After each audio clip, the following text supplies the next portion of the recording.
여러분, 우리 주기도문을 계속 살펴보고 있습니다. 주기도문의 부름, 하늘에 계신 우리 아버지, 그리고 그 첫 번째 당부였던 이름이 거룩하게 해주십시오 하는 것까지 우리가 살폈고요. 오늘은 나라가 임하게 해주십시오 하는 기도에 대해서 살펴보도록 하겠습니다. 과거 코로나 때 해외여행 가기 참 힘들었습니다. 그래서 그런지 몰라도 그때 설문이 기억나는데, 코로나가 끝나면 가장 가보고 싶은 나라가 어디냐? 여러분들은 혹시 가보고 싶은 나라 있습니까? 예, 저도 있습니다. 그때 설문 결과가 미국, 그리고 프랑스, 파리, 이런 곳을 가고 싶어 한다는 결과가 나왔습니다.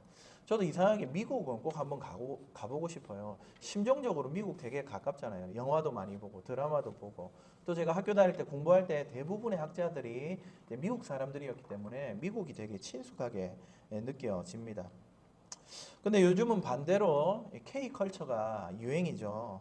오히려 이것을 한국을 동경해서 우리나라로 오고 싶어하는 전 세계 젊은이들이 지금 얼마나 많은지 모릅니다. 유튜브에도 보시면은 한국 갔다 온 거 자랑하고, 한국에서 한국말로 주문한 거 자랑하고, 조회수가 막 수십만, 백만씩 나오고, 이런 시대를 살고 있습니다.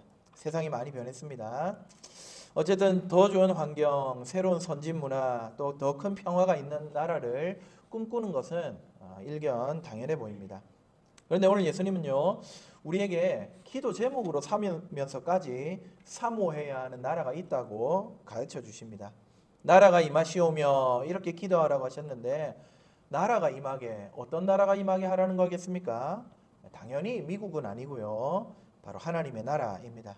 우리말 성경에는 빠져 있지만은 원문에는 당신의 이 2인칭 소유격이 앞에 붙어 있습니다. 당신의 이름이 거룩하게, 당신의 나라가 임하게, 이렇게.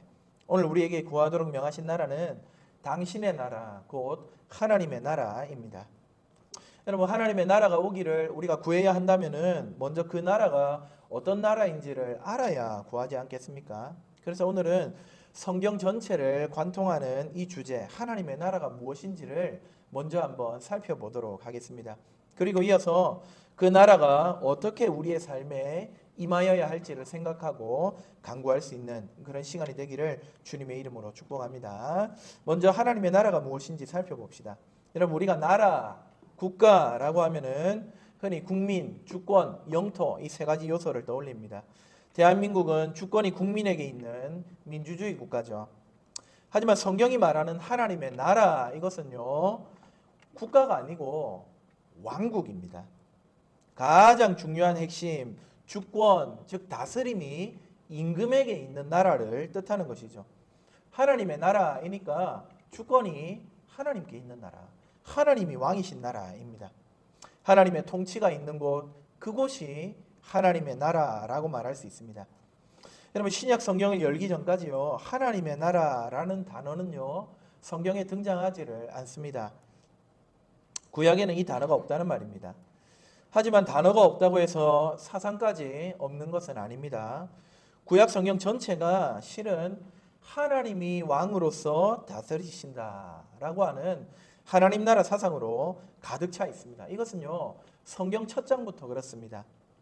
천지창조, 여러분, 이것은 하나님의 나라를 건설하시는 프로젝트입니다. 하나님께서 이 세상을 말씀으로 만드십니다. 누가 주인입니까? 누가 왕으로 다스립니까? 하나님이 왕으로 다스리십니다.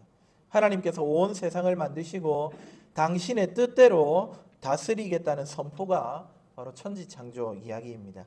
그런데 하나님은 이 세상을 통치하시는데, 자기 나라를 세워가시는데 아주 독특한 방법을 사용하십니다. 바로 하나님의 형상대로 지음받은 인간을 통해서, 사람을 통해서 자기 나라를 세워가시는 것이죠. 창세기 1장 28절, 하나님이 그들에게, 인간들이죠, 아담과 하와입니다, 복을 주시며 그들에게 이르시되 생육하고 번성하여 땅에 충만하라, 땅을 정복하라, 바다의 물고기와 하늘의 새와 땅에 움직이는 모든 생물을 다스리라. 통치권, 주권을 인간에게 이양하셨습니다. 문화명령이라 불리는 이 말씀을 통해서 하나님은 아담을 대리 통치자로 세우고 자기 왕국을 세워가십니다. 하나님의 뜻을 따라 이 세상을 아름답게 다스리도록 위임하셨습니다. 아담이 모든 생물의 이름을 지어주는데요, 그대로 이름이 됩니다. 이게 무슨 의미겠습니까? 아담이 대리 통치자로서 하나님의 통치권을 잘 발휘하고 있구나.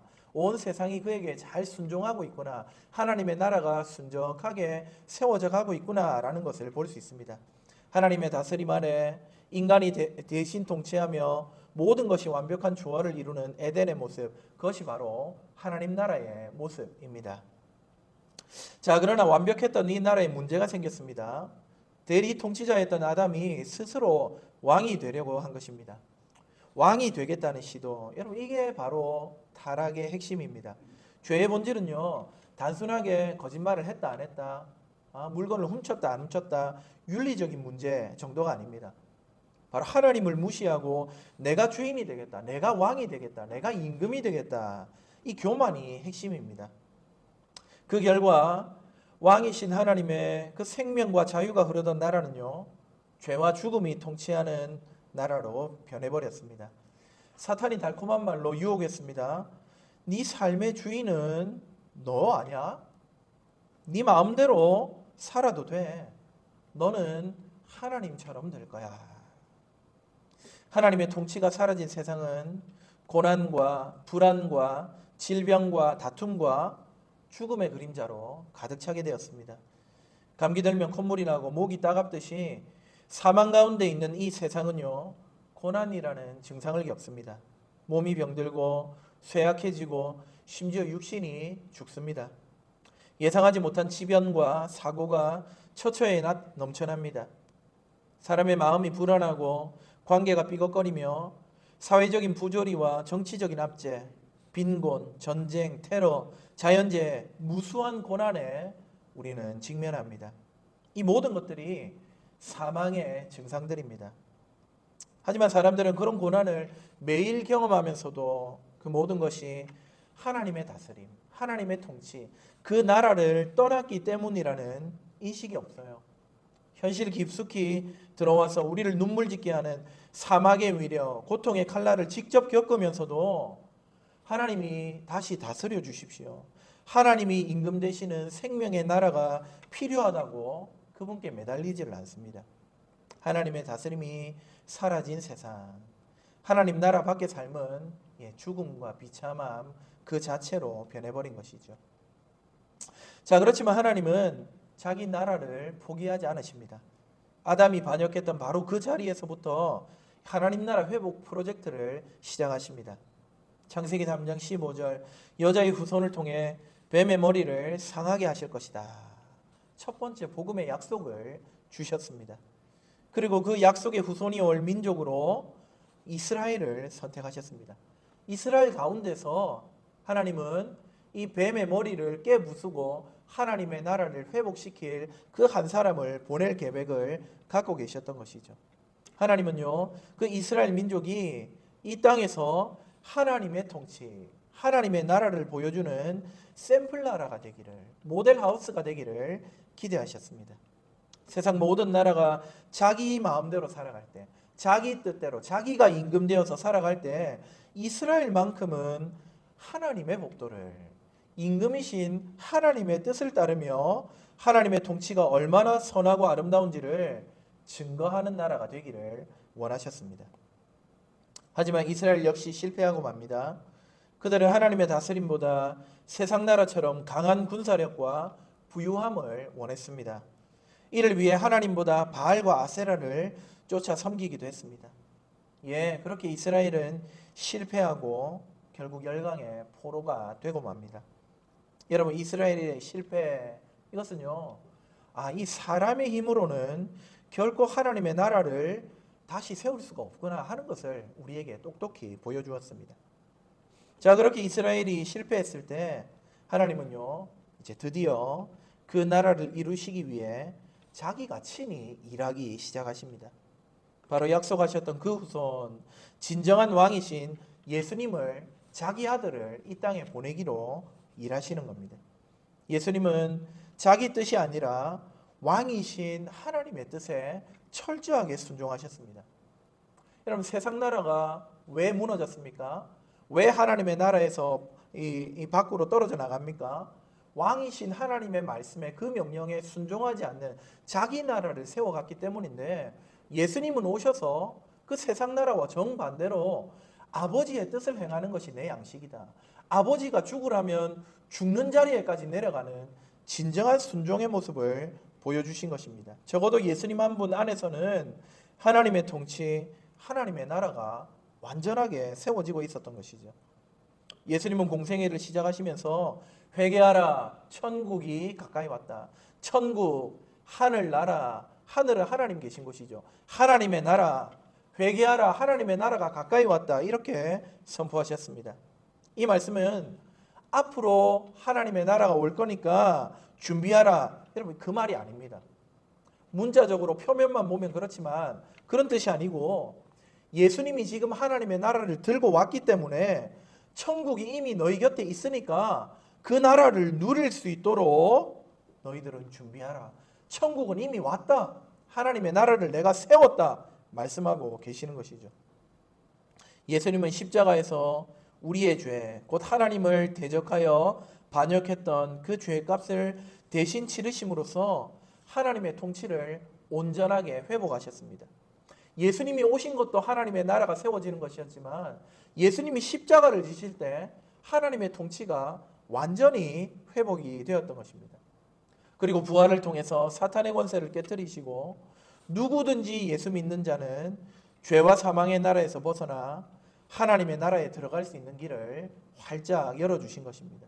예수님 덕분에, 예수님을 믿는 저와 여러분은요, 이미 하나님의 통치가 임하는 하늘나라에 들어가 있을 수 있게 되었습니다.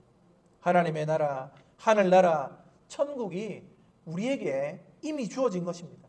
사랑하는 여러분, 저와 여러분은 예수님 안에서 하늘나라, 하나님의 나라를, 천국을 누리고 있는 자들임을 믿으시기를 주님의 이름으로 축복합니다. 이렇게 예수 그리스도를 통해서 무너진 하나님의 나라가 세워지고 우리에게 임하였습니다.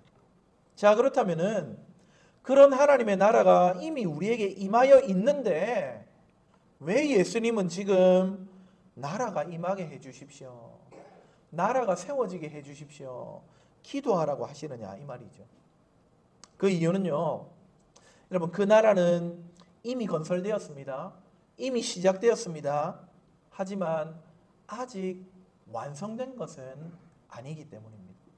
한번 따라 하실까요? 이미와 아직.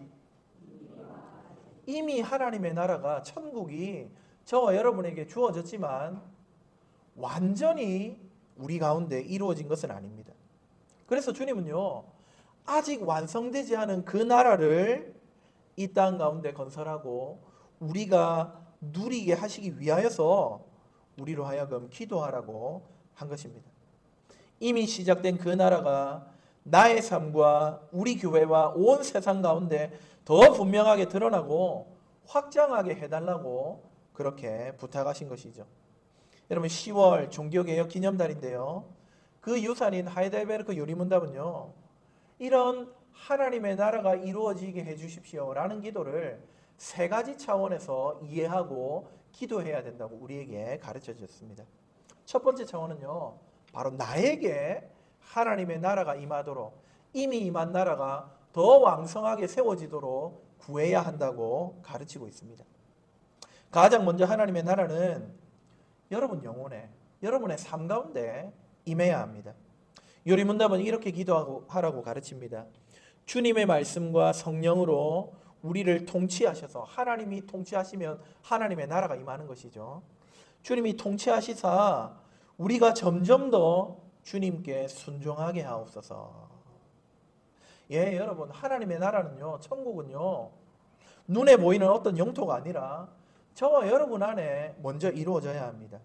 내 마음과 내 생각과 내 시간과 내 물질과 내 모든 삶의 영역에서 하나님이 주권을 가지고 다스리시는 삶, 하나님의 다스림을 인정하고 그 임금의 뜻에 순종할 때 우리 가운데 하나님의 나라가 이루어지는 것이지. 그런데 우리는 자꾸만 하나님의 통치를 어떤 특별한 체험으로 임하기를 기대할 때가 많습니다. 은혜 받았다 할 때 뭔가 강력하고 특별한 경험을 기대하고 또 단번에 사람이 확 변하기를 원할 때가 많습니다. 저도 어릴 때 하나님의 나라가 임하게 해주십시오. 그래서 하나님 특별한 경험하고 단번에 제가 변할 수 있도록 해주십시오. 기도했던 때가 있습니다. 제가 다니던 교회는 성령 체험을 무척이나 강조하는 곳이었습니다. 초등학생들도 다 막 수련회 가면은 방언하고 그랬습니다. 그래서 수련회 가서 방언을 받지 못하면은 은혜 못 받았다. 뭔가 좀 진 것 같은 그런 느낌을 받을 때였습니다. 그래서 초등학교 마지막 겨울 수련회 때 제 마음에 다짐을 했죠. 이번에는 내가 방언을 꼭 받아야 되겠다. 어른들 하시는 말씀이 나무 뿌리 하나 뽑으면 받을 수 있다 그래가지고 그때 수련회를 기도원으로 갔는데 혼자 산으로 올라갔습니다. 나무 뿌리 앞에 앉아가지고 주여 부르고 주여 삼창만 했겠습니까? 한 100번은 부른 것 같습니다. 목이 터져라 부르고 방언을 사모했습니다. 찬양, 죽을 각오로 찬양하고 부르짖어 기도했습니다. 여러분 제가 방언을 받았겠습니까? 예, 아직도 주님은 아무 일도 저에게 일어나게 하지 않으십니다. 방언을 안 주십니다. 저보다 간절하게 사모한 사람이 없었을 것 같은데도 다른 사람은 다 되는데 저만 안 일어났던 겁니다. 그러면 여러분 제 안에는 하나님의 나라가 이루어지지 않은 것입니까? 하나님의 역사가 없던 것입니까? 아마 그렇지 않을 겁니다. 시간이 흘러서 돌이켜보니까 그때 소위 성령 체험했다던 친구들 중에 지금 교회를 떠나 있는 사람들이 적지가 않습니다. 오히려 저는 특별한 체험은 없었지만 꾸준히 신앙생활하면서 하나님 말씀 사랑하고 또 그것을 전하는 목사가 되었습니다. 여러분 하나님의 나라가 세워진다. 이것은요 어느 날 갑자기 일어나는 극적인 사건이 아니라는 말씀을 드리고 있는 겁니다. 오늘 요리문답도 뭐라고 합니까? 점점 더 맞죠? 우리가 점점 더 주님께 하나님의 나라가 내 안에 임하게 해주십시오. 성령님의 통치가 있게 해주십시오. 기도하면은 오늘까지 내 마음대로 살다가 내일부터 하나님의 뜻에 순종하는 그런 변화가 일어나는 게 아니라는 말씀입니다. 점점 더 이 말씀이 얼마나 위로가 됩니까? 우리는 넘어지고 실패하지만은 포기하지 않고 말씀과 기도라는 이 은혜의 자리로 꾸준히 나아가면은 가랑비에 옷 젖듯이 하나님께서는 우리 영혼에 우리 삶 가운데 하나님의 통치를 점점 더 넓혀 가시고 우리 삶이 천국의 삶이 될 수 있도록 하나님 나라를 누릴 수 있도록 변화시켜 주신다는 것입니다. 그렇게 하나님의 나라가 우리 안에 임하게 해달라고 우리 예수님께서 구하라고 말씀하시는 것입니다. 사랑하는 여러분, 나라가 나의 삶 가운데 임하게 해주십시오. 기도하는 저와 여러분 되기를 축복합니다. 그래서 우리 삶 가운데 주님의 통치가 점점 더 확장되어가는, 주님을 대적하여 높아졌던 나의 자아와 나의 욕망은 점점 더 수그러드는, 그렇게 주님 나라가 우리 안에 세워지는 복된 성도님들 되시기를 주 안에서 축복합니다. 두 번째로 주님 나라가 임하게 해달라는 기도는 바로 이 교회에 하나님의 나라가 임하게 해달라고 기도하라는 겁니다. 하나님의 나라는요, 교회를 통해서 이 땅 가운데 확장됩니다. 그래서 우리는 이렇게 기도해야 됩니다. 주님의 교회를 보존하시고 흥왕케 하옵소서. 하나님의 통치가 있는 나라가 세워지게 해주십시오 라는 기도는 다른 말로는 주님 우리 교회를 다스려 주시고 우리 교회가 든든하게 세워지고 부흥하게 해주십시오 라는 기도와 다르지 않다는 것이죠. 예수님은 이 땅에서 하나님의 나라를 선포하셨고 그 결과로서 교회를 세우십니다. 복음서에서는요, 하나님의 나라, 하늘나라, 하나님의 다스림 이런 이야기들이 정말 많이 나오는데 이제 사도행전을 지나서 서신서로 가면은요, 하나님의 나라는 말이 점점 줄어듭니다. 대신에 뭐가 나오느냐? 교회라는 말이 용어가 계속해서 나옵니다. 복음서에는 교회가 2번밖에 안 나와요. 근데 뒤로 갈수록 하나님의 나라를 대신해 교회가 등장합니다. 베드로가 주는 그리스도시요 살아계신 하나님의 아들이십니다 고백했을 때 예수님은 내가 이 반석 위에 내 교회를 세우리니 음부의 권세가, 음부의 통치가, 사탄의 나라가 이기지 못하리라 말씀하셨습니다. 다른 말로 하면 내가 내 교회를 세워서 사탄의 통치가 미치지 않는, 오히려 하나님의 다스림이 가득한 하나님의 나라를 세우겠다고 약속하셨죠. 심지어 베드로에게 무엇을 주십니까? 천국 열쇠를 주시잖아요. 하늘나라, 하나님의 나라를 열고 닫을 권세를 베드로와 그 고백 위에 세워진 교회에게 주십니다. 예, 교회는 하늘이 땅에 내려온 자리이며 이 땅에 임한 하나님의 나라의 가시적인 모습이라고 할 수 있는 것이죠.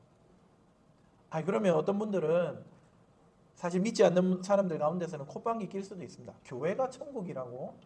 교회가 하나님의 나라라고? 예, 물론 우리는 교회의 연약함을, 부족함을 너무나 잘 압니다. 교회 안에 다툼이 있고, 교회 안에 상처가 있고, 심지어 교회 안에도 죄가 있습니다. 그래서 많은 사람들이 교회 때문에 오히려 하나님의 나라가 가려진다, 하나님의 통치가 욕을 먹는다라고 말하면서 교회를 떠나기도 합니다. 그러나 여러분, 바로 그런 부족한 사람들이 모인 교회의 모습, 그 자체가 하나님의 나라가 얼마나 은혜로운 곳인가, 얼마나 자비로운 곳인가 하는 것을 보여주는 것입니다. 누가복음 14장에 예수께서 들려주신 큰 잔치 비유가 있습니다. 어떤 사람이 큰 잔치를 열었는데요, 사람들을 많이 초대합니다.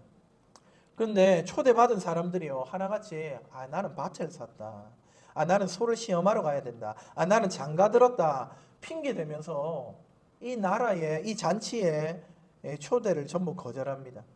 화가 난 주인이 종에게 말합니다. 빨리 시내의 거리와 골목으로 나가서 가난한 자들과 몸 불편한 자들과 맹인들과 전원자들을 데려오라. 그렇게 했는데도 자리가 남자 주인은 길과 산 울타리로 가서 사람들을 강권하여 데려다가 내 집을 채우라 이렇게 명령했습니다. 여러분 한번 보십시오. 하나님의 나라에, 천국 잔치에 초대된 사람들이 누굽니까? 잘난 사람들입니까? 초대받을 만한 자격이 있는 사람들이었습니까? 아니죠. 사회적으로 소외되고 부족하고 자격 없는 사람들이 결국 주님 나라 잔치에 들어갔습니다. 본래는 잔치에 들어올 수 없는 자들인데 은혜로 그 자리에 앉게 된 것입니다. 지상의 하나님 나라인 교회가 바로 그런 곳입니다. 고상하고 완벽한 상류층만 모이는 곳이 아닙니다. 상처 많고 열등감 있는 사람들이 은혜로 부름받아 모여 있는 곳이 바로 교회입니다. 그러니 시끄럽고 문제가 생길 수밖에 없죠. 그러나 달리 생각해 보십시오. 보잘것없는 사람들이 천국을 대변하는 그런 공동체가 되었다는 사실, 그 사실 자체가 바로 하나님이 얼마나 자비로우신지, 그 나라가 얼마나 포용적인 나라인지를 보여주는 증거입니다. 우리의 연약함에도 불구하고 하나님은 부족한 우리 교회를 사용하셔서 하나님의 나라를 펼쳐가시기로 작정하신 것입니다. 그러므로 여러분, 우리 제8영도 교회의 보존과 부흥을 위해 기도하는 것은 하나님 나라의 확장을 위해 기도하는 것인 줄 믿으시기 바랍니다. 부족하고 연약하고 힘이 없지만은, 그러나 우리를 통해서 하나님은 주님의 나라가 세워져 가기를 기대하고 계십니다. 우리를 사용하기를 원하십니다. 이 하나님의 기대에 부응하여서 제8영도 교회를 위해서 기도하며 이 교회가 날로 하나님의 나라로 세워져 갈 수 있도록 온 마음을 다해 헌신하는 저와 여러분 되기를 주님의 이름으로 축복합니다.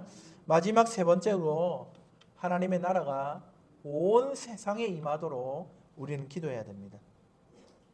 여러분, 하나님의 나라가 온다는 것은요, 반대로 말하면은 마귀의 세력, 마귀의 통치, 사탄의 나라가 무너진다는 뜻입니다. 그래서 요리문담의 선배들은 이렇게 기도하라고 했습니다. 마귀의 일들과 주님께 대항하여 스스로를 높이는 모든 세력들, 그리고 주님의 거룩한 말씀에 반대하는 모든 악한 의논들을 멸하여 주옵소서. 예, 하나님의 나라는요, 싸움하며 임하는 나라입니다. 하나님의 나라는 사탄의 나라를 무너뜨리면서 온 세상 가운데 임하는 나라입니다. 누가복음 18장에 나오는 불의한 재판장과 과부의 비유, 여러분 바로 이런 기도를 가르쳐 줍니다. 우리는 흔히 과부가 끈질기게 기도하니까 그 재판장이 들어줬다, 우리도 끈질기게 기도하면 하나님이 무엇이든지 들어주신다, 그런 교훈으로 누가복음 18장의 비유를 이해할 때가 많습니다. 그러나 예수님은 이 비유의 결론에서 이렇게 말씀하시죠. 하나님께서 밤낮 부르짖는 택한 자들의 원한을 풀어주시지 아니하겠느냐. 원수를 갚아주시지 않겠느냐. 이렇게 이 비유의 결론을 지어주시고 있습니다. 원한을 갚아주신다. 여기 원한은 개인적인 목소리를 말하는 게 아닙니다. 이 비유 바로 앞장인 누가복음 17장에 보시면은 예수님은요, 하나님의 나라가 오는데 그 나라를 대적하는 그런 세력들에 대한 심판을 말씀하셨습니다. 그리고 나서 이 기도를 말씀하신 거예요. 그러니 여러분, 주님께서 말씀하신 복수는요, 원수 갚는 것은요, 하나님의 나라가 임하고 있는데 그것들을 방해하고 무너뜨리려는 모든 악한 시도들, 모든 공격들, 그 사탄의 나라를 무너뜨리고 하나님의 나라가 세워지게 해달라는 그런 기도를 말씀하셨던 그런 말씀입니다. 사도행전 4장을 보시면은 베드로와 요한이 복음을 전하다가 위협을 받고 풀려났을 때 교회가 함께 모여서 기도를 했는데요. 그들이 뭐라고 기도하냐면요, 우리한테 박해가 많은데 우리를 안전하게 지켜주십시오.